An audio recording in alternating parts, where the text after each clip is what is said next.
10, 9, ignition sequence start.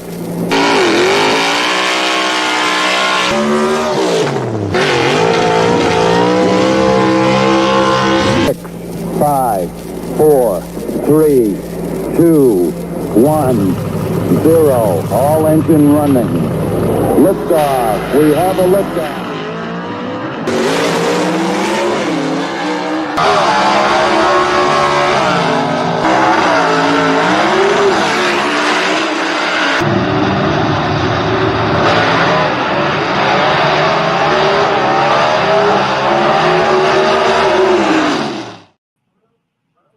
Welcome, everybody, to SEGA Live, and we are looking ahead to our season finale, and today I'm your host, Dujane Bland, and we got over there on the other side, the voice of Southeast Gassers, David Lancaster. David, we got a banger coming up with points and championships on the line.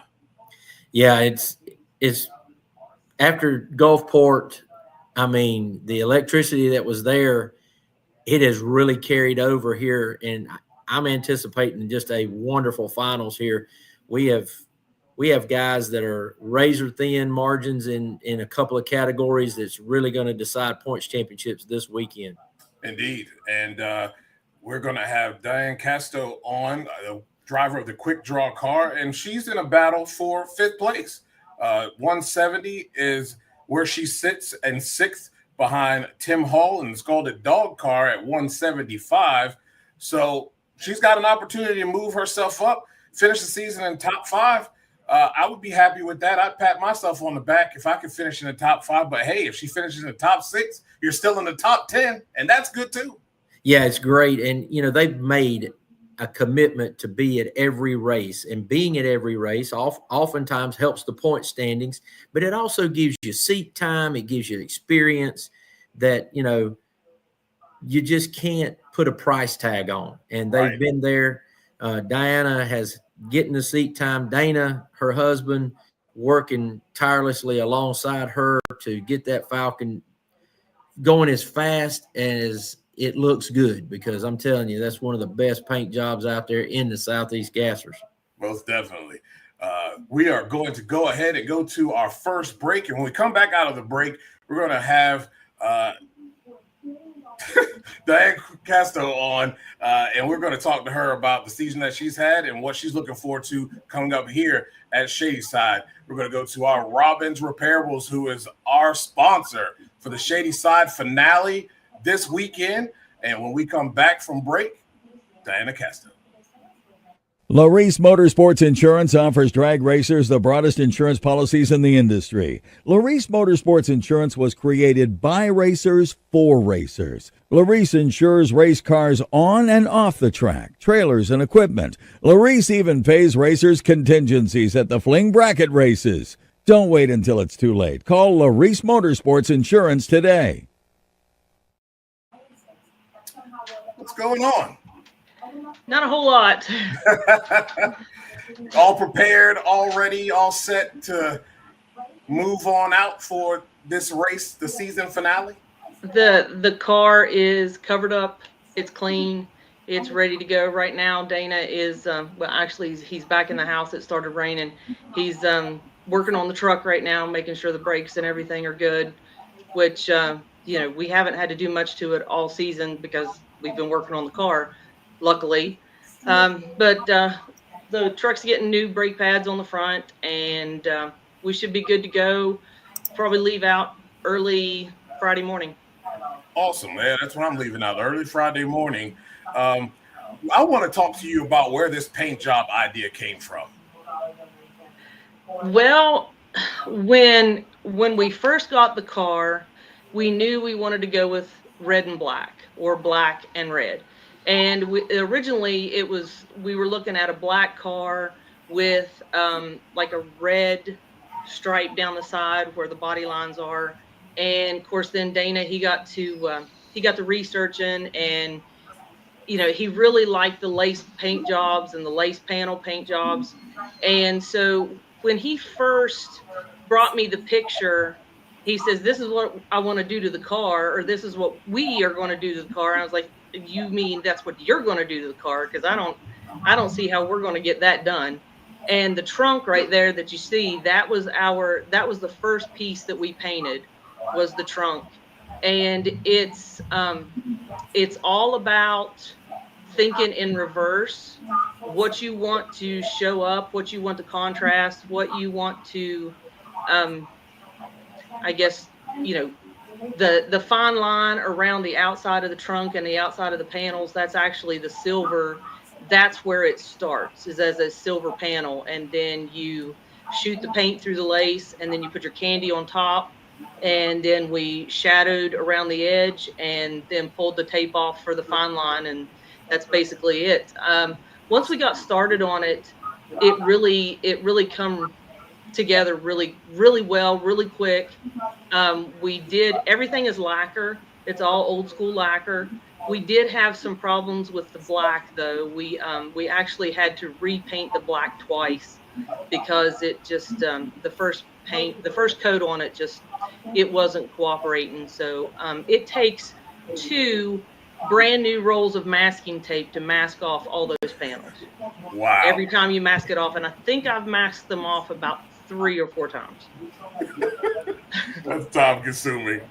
Yes, it is. It is very tedious. It is very time consuming.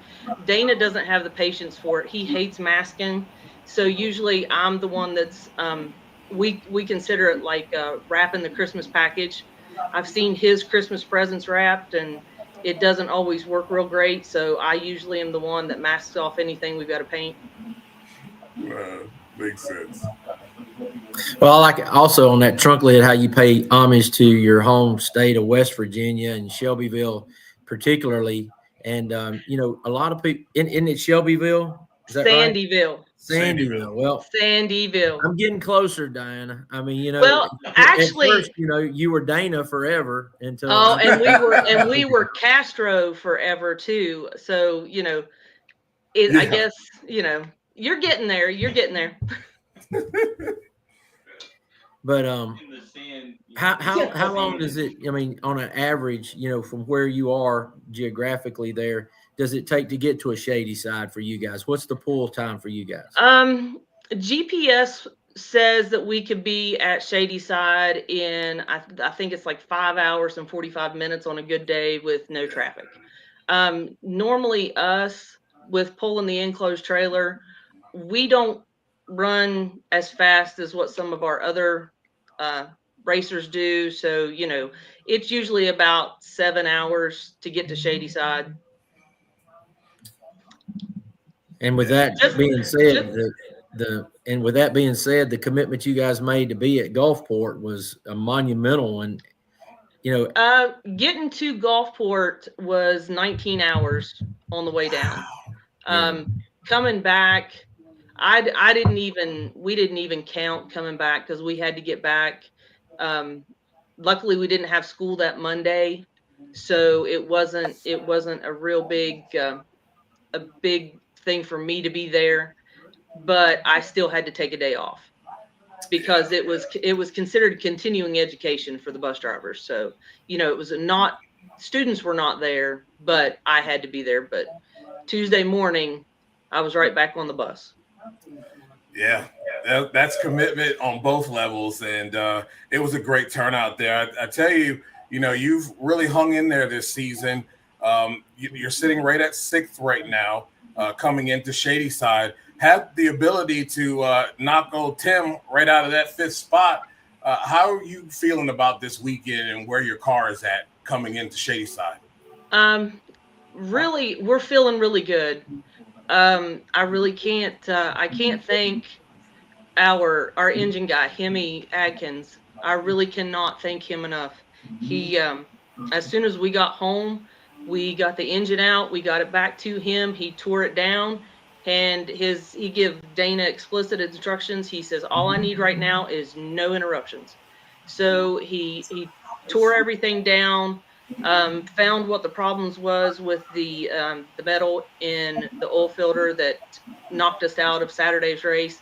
But had we not made that call and went ahead and run, it could have been a lot worse than what it was. We ended up with just a a roller on one of the lifters that had quit rolling, and it wiped a lobe out on the cam. So we had another cam. It was the other one that we switched out a couple years ago, and we were able to get a new set of rollers, or BAM.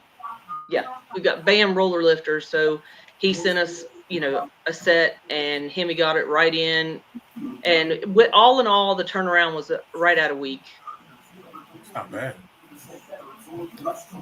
Well, and you guys making the commitment to be there in Gulfport, what did you learn about that, racetrack and being there? I mean, we know you were there for the points, and you're there for the commitment to the program, but what did you learn about your car, besides having that problem for Saturday's race that's going to help you moving forward? Well, coming into Gulfport, we had a brand new clutch disc all over again. That seems to be, what we fought all season. It's been one gremlin after another. And of course, we were, right back with a brand new clutch setup. Really, the track itself, that's a great track. We love racing there. I mean, if I had to pick favorites, Shadyside would be my number one, then Knoxville, and then Gulfport. The car always runs good. The car hooked good. I think we've pretty much got the suspension on the car dialed in where it needs to be. We can just, all we need to do is just tweak the shocks here and there, depending upon the track conditions. But other than that, going into Shadyside, I think we've got something for them. They're not. A lot of people aren't really, a lot of our fans, and I love them. They're great. They know that we don't have quit in our vocabulary. So I'm looking forward to testing Friday, just so I can see where we're going to be at. Weather's going to be good. The cam that we put back in it has been tweaked a little bit. So I'm really hoping to get down into the 16s, and if that'd be a pretty big deal if I can do that. That'll be a great finish to the season, and really give you a lot of confidence going into next season. I tell you, you really had a pretty good day there in Knoxville. Probably your best of the season. Tell us a little bit about that. And I love that track, man. It is really like stepping back in time. Knoxville is by far our most successful track. We went last year, the first race of the season there at Knoxville. We ended up going several rounds as well, and it was all luck. Which everybody's like, I'd just be happy to be lucky is good. And I cut good lights at this last race at Knoxville. I was, I don't look at it as a win's a win, but everybody else, because I had Ernie Smith first round, and all I knew is I had to beat him off the line because I had nothing for him. I don't have anything for any of these guys, except maybe Shadyside we do, but coming up against, the Todd Odens and the Jarens and the Ernies, I am still way underpowered compared to these guys. So I know if I'm going to do anything, I got to do it off the line. And when I left, I didn't see Ernie anymore. So I knew something. I honestly thought I had red lit, and that, he was just going to take a nice little stroll down the track. I didn't realize that he had broke.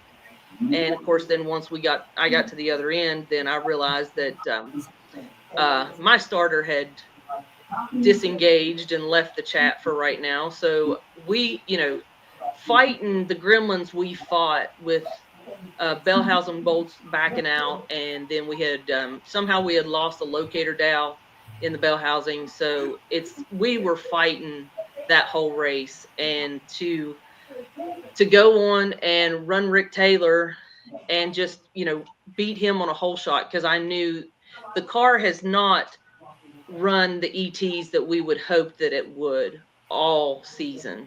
And I think that's probably the roller on the lifter and the cam. I think that might have something to do with, why our ETs haven't been up where they would be happy, where I would be happy with them being. So I knew that Rick Taylor had about 3/10 on me. And of course I treed him by about 3/10 and stayed in front of him the whole the whole race. So I mean, everything just worked out good. All the stars aligned up, and Lady Luck was on my side for Knoxville. I knew. And with Jaron, I had talked to Jaron, and we talked back and forth about all the little tricks, how you watch the lights, and you get ready to leave. And just for me to pull off that 001, I didn't have any clue what that reaction time was. I didn't know until when I get to the end of the track and they give me a time slip, I just lay it in the passenger seat. I don't touch it. And I don't touch it until I get back to the pit. And then I just usually hand it right out the window, and I hand it to Dana and judge by his reaction whether it was a good pass or not, regardless of how it felt for me. So when I handed him the time slip, and he wasn't real happy with the ET and the mile per hour. Of course, I let up. Once I shifted into fourth gear, I let off of it because I knew there was no point in staying in it, because Jaron had already got around me, and I probably could have run a faster ET and mile per hour than what I did. So Dana was a little upset. He's like, was there problems with the car, or what was the deal? Why was it so slow? And I was like, look, I got out of it. There wasn't any point in beating it any farther. He'd already got around me.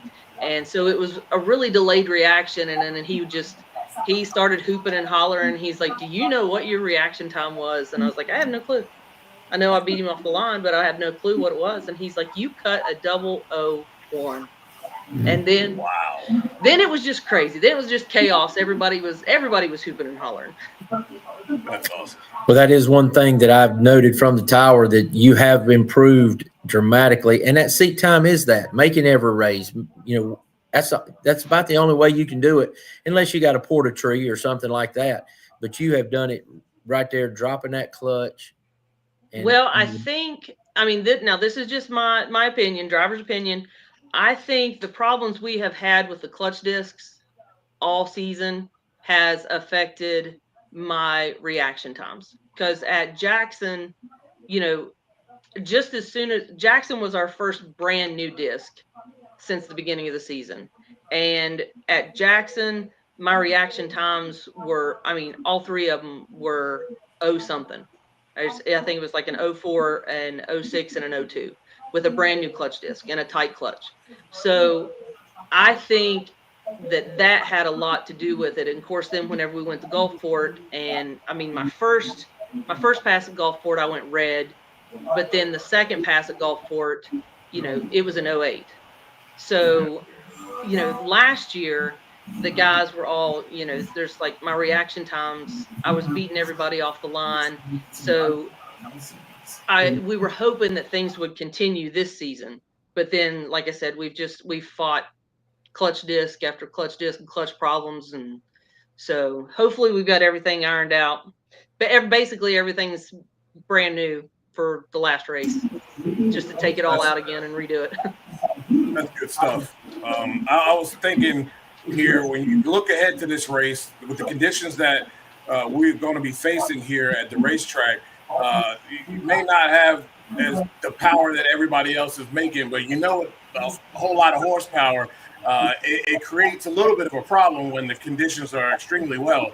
That means that they have the ability to probably slip the tire a little bit, may get out of shape, and as long as you're straight and true and good on the tree, that horsepower don't matter when it can't get to the ground. And that right. And that when we run at Indiana, the races that we run at Indiana were always in the middle of the summer, and the track was always greasy. And of course, at that time, we were still running the 306, so I didn't have the power that I have now. And most of the guys, they were spinning, they were blowing the tires off, leaving. I really didn't have any problem. I was just, it was just another day at the race, and I was leaving and not spinning. And so I think, yeah, that is going to be a factor. A cold track is definitely going to make a big difference. I know the temperature Friday night is supposed to be in the 30s. So, and then with us starting earlier in order to miss the weather Saturday evening, in the cold, it's not going to give a whole lot of time for that track to heat up, even though it's supposed to be sunny.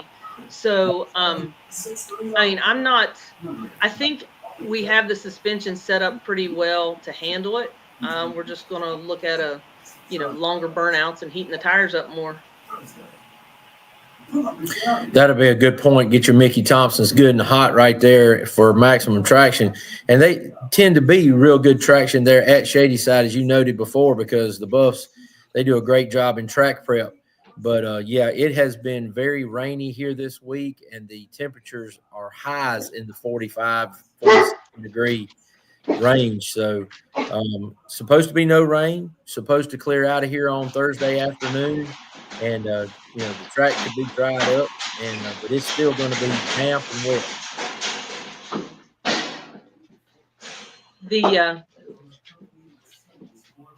The pit pony has decided she wants to go outside.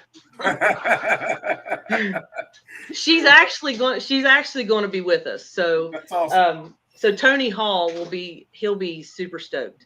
He hasn't got to see her for a year. He had a Great Dane too. So that was kind of a running joke whenever we first got Darcy and she come with us. So she is definitely a horse. So that's awesome. My last question for you before we let you get out of here.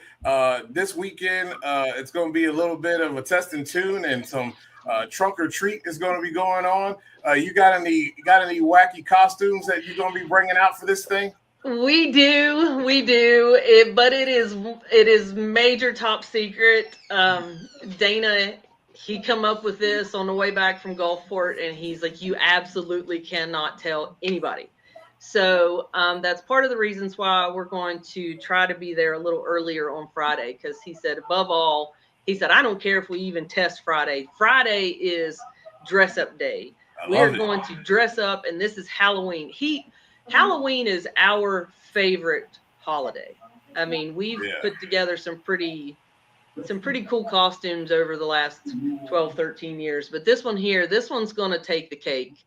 So hopefully we don't hurt any feelings. But if we do, it's all in fun anyway. So. Yeah.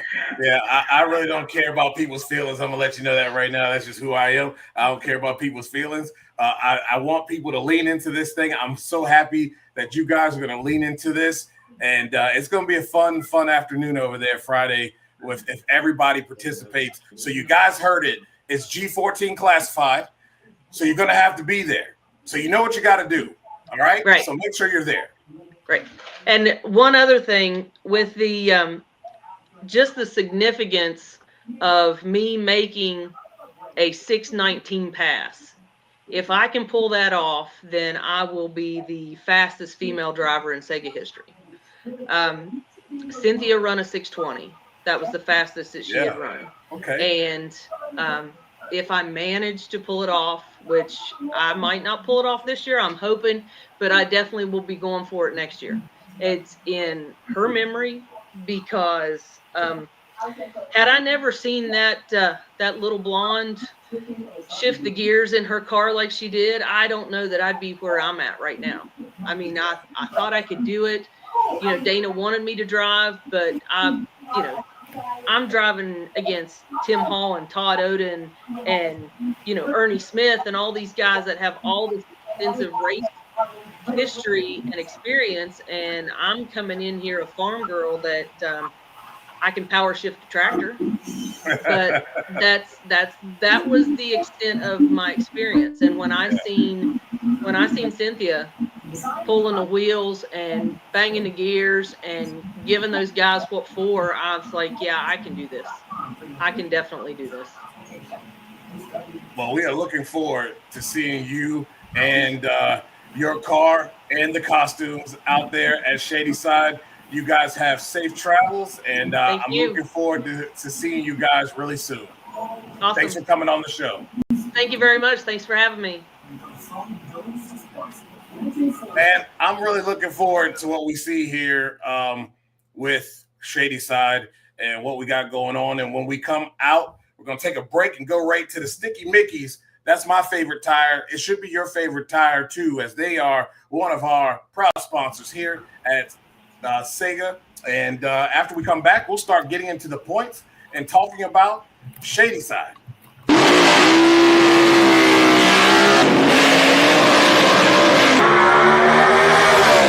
Whether it's tires for your off-roading application, your street rod, and certainly the world of drag racing, from junior dragsters to the popular ET Drag Slick, which some of the top competitors in the Southeast Gassers Association drag racing use to perform at a high level, it is Mickey Thompson, and high performance being synonymous for over decades.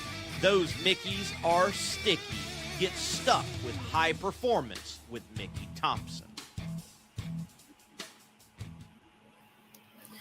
What a legacy Mickey Thompson brings to every form of racing. Absolutely. And for the Southeast Gassers, having Robbins Repairables, we've had those guys I know of 5 years sponsor each race, spring and fall, at our Shadyside event, and they're just right there down the road. And they have Marty and Terry Robbins. They've made many passes in their race cars down the racetrack. And if you're looking for any parts, aftermarket parts for your car, anything like that, check out robbinsrepairables.com. They've got sites where you can go on there, drop down menus. You can find just about any part for anything, especially if you have a dually, a diesel, as well as a gas burner.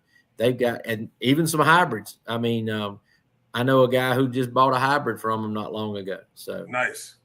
And we're proud to have them as the sponsor for our final race at Shadyside. It is the World Finals here of 2025 here for the Southeast Gassers Association at Shadyside. October 31st, that Friday, will be test and tune night, along with a trunk or treat deal. You guys need to come out, be there early. We're starting early at 3 p.m. Eastern. So if you're not going to be there, that's the time the stream will start for the championship finals race. And on Sunday, it looks as if she mentioned that we are starting early. We normally start at 1 p.m. Looking at Shadyside's flyer for their racetrack for this weekend of what's going on, they have 12 p.m. So I will tell you right now, let's get there early.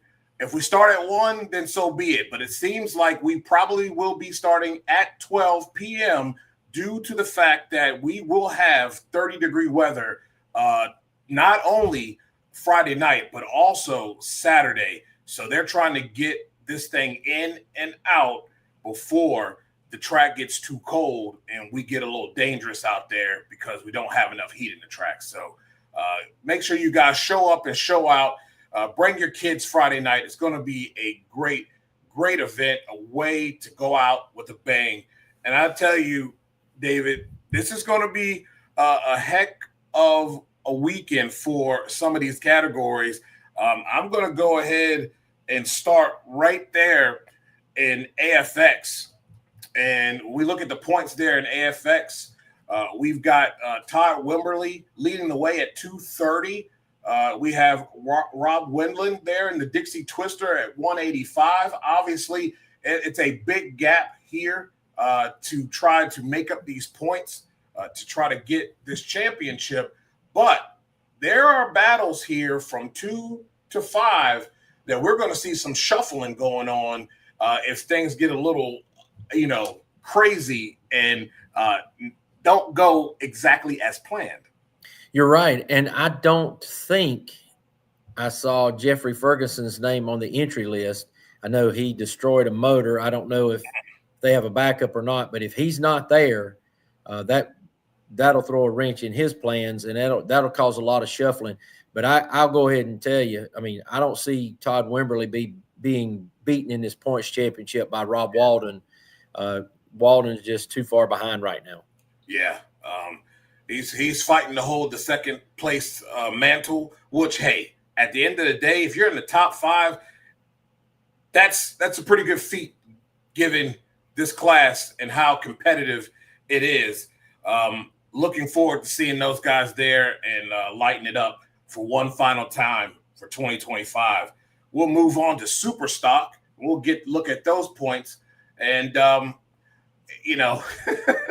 Jerry Dean, boy, the guy is just a machine right now. I said it last week or 2 weeks ago at Gulfport that he would double up.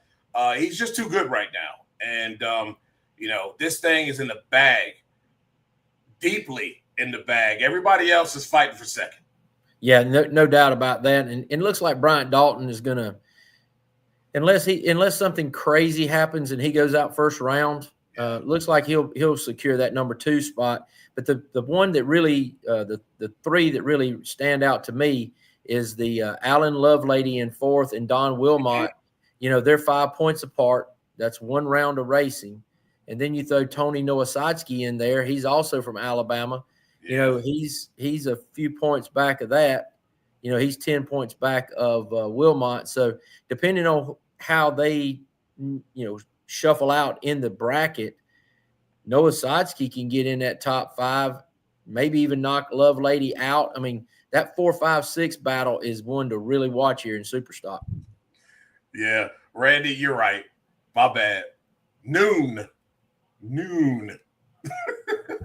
My bad. You're right.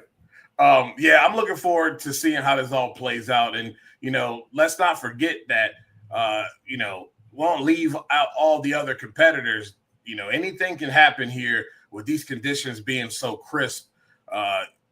It takes one slip up. It takes one shimmy, takes one shake, one little wiggle, and it could be an upset. So it's going to be.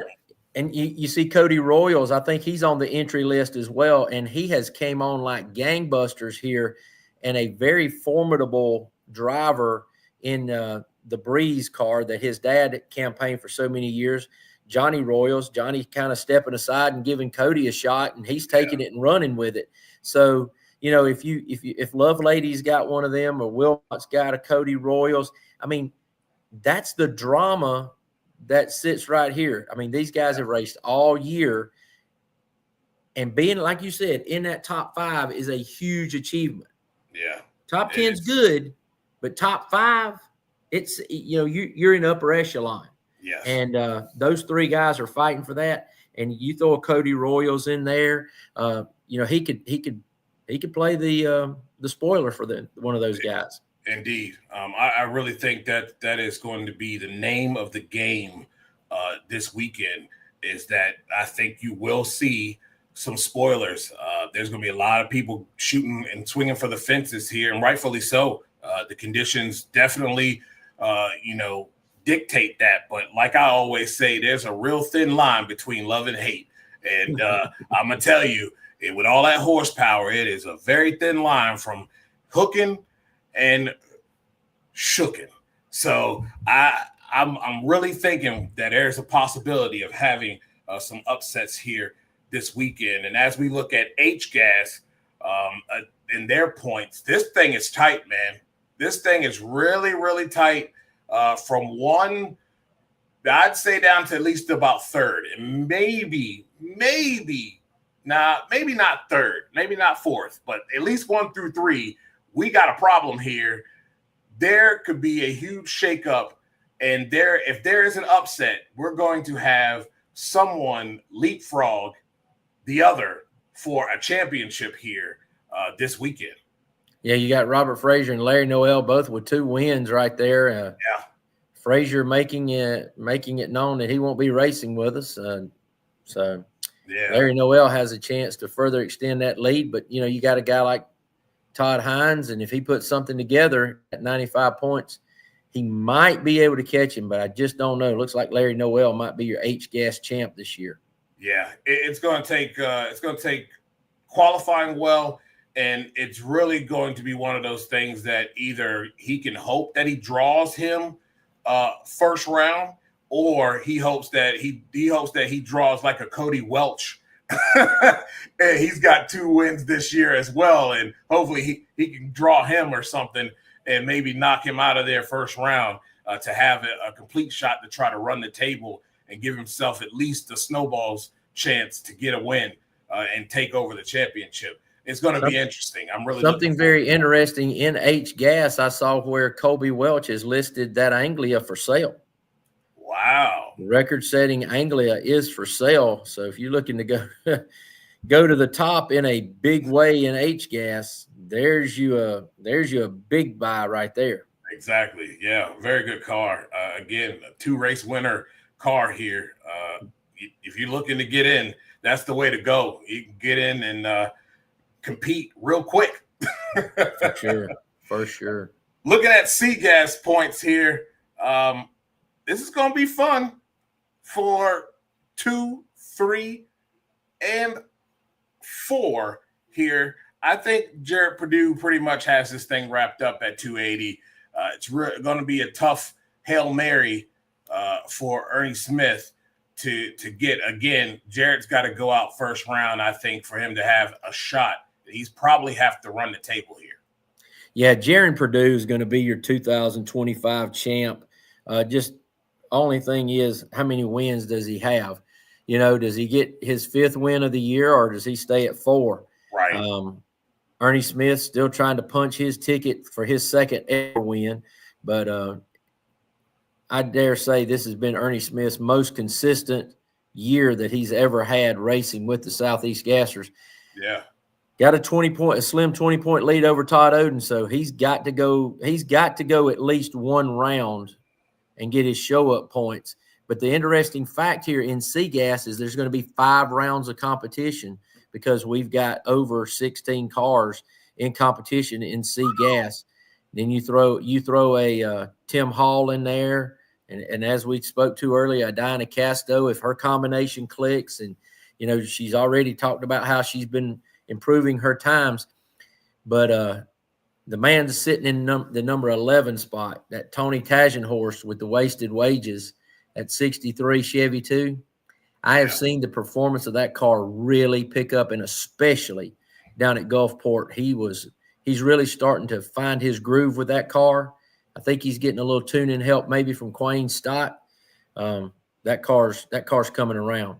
Yeah, that's really it's really good to see. More cars become competitive, especially in this class. It's going to be fun to watch. And I agree with you, Todd. I think we had that issue at the first race. There were some ball spots on the starting line as well.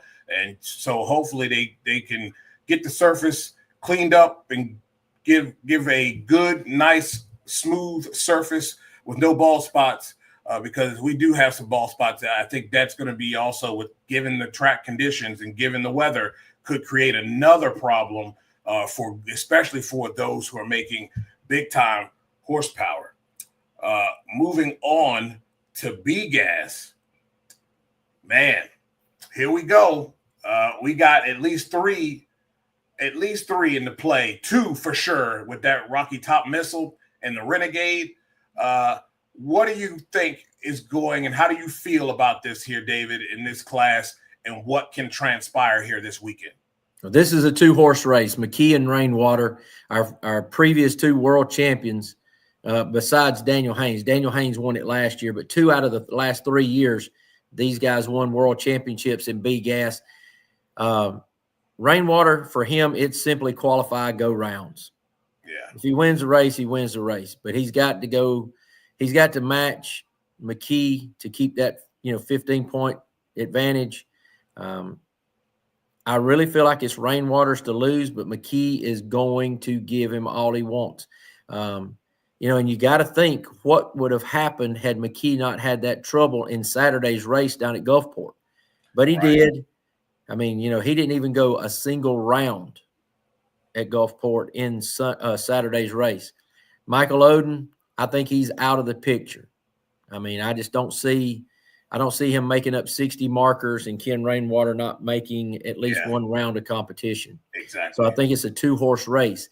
That being said, you got depth, quality depth right there with Oden. He could play a spoiler. So could Charlie Lee, Wayne Swafford, Mike Blackwell, and there's Briley Stott lurking in the shadows, still within the top 10. Yes. And have only raced in what? Three races. 3 races. He's only been to 3 races and won one of them, which was Shadyside at our beginning event, and still, through the rigors of the year, finds himself with a chance to finish in the top 10.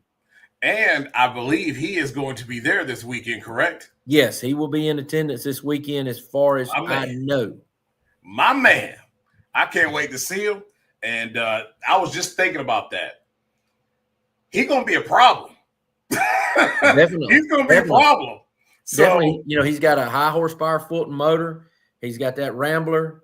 I think he might be 17 years old. He's not scared of anything. Nope. I don't want, if I'm anybody in that top 3, I don't want to draw him first round. I don't want to really see him any round. I'm trying to link them my points, or I'm trying to jump somebody. And I know right there, that young man's going to be a problem, and I can't miss. If I miss by a little bit, he's going to get me. There's no ifs, ands, or buts about it. So I'm really looking forward to seeing this thing play out this weekend as well, especially 2 on down. And if he can move up in the standings, that's pretty impressive. That'll be only his 4th race that he's raced all season long to be in the top 10 and possibly move himself up a little bit as well. Before we get out of here, we're going to talk about the biggest and baddest, the fastest guys out there on the planet, these A-gassers. And I'm going to tell you right now, man, I'm in the USA 1 corner. I'm with Chase Howard all day, twice on Sunday. I think this is his race to lose. I think he's super focused. This car came back once again after having a wreck, coming back faster than it was what it was before. Man, Leslie Horn got his hands full. Leslie Horn's got his hands full because he's got to not only get to 250 points or wherever Chase Howard gets to, but he's got to exceed it. If they end in a tie, it's still Chase Howard's championship. But the outlier, you got so many outliers here. Yes.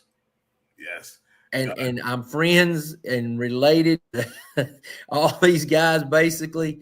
I mean, I hate to say one over another because, I'm going to catch heck at the next lunch I go to about, you didn't choose me on live. Well, but I got you. The man sitting in the number 3 spot, Ben Christopher, is the outlier here. Yes. He might not be able to get to 1, but he's going to race like he's got a chance and like he's no tomorrow. Yes. And he can knock both of them out at any time. I'm going to tell you, you are 100% right here when you start looking at all these cars. I'm not sure. I know Bad Alibi had an issue with an engine issue. Not sure if they've been able to fix that issue and get out here. So it stinks that Barry Adler, I understand it, Barry. You got to do SEMA. I get it. It's cool, but it would have been nice if you could have been here and able to finish out the season. I really would have liked to see how that all would have played out. But I'm going to tell you, that little red wagon, you talk about Pittman and Sword, you talk about the Silver Streak 2, and then we talk about that man, Greg Stilts, and the Joker. He made it clear on the last SEGA Live that he got something. And he's got something he's likely going to throw a Mike Tyson hook and try to knock some folks out here. He's looking to prove a point here in Shadyside. He's going to go with the hook and then come up underneath with the uppercut trying to knock it out of the park. And he is the Joker for a reason, because he's scary.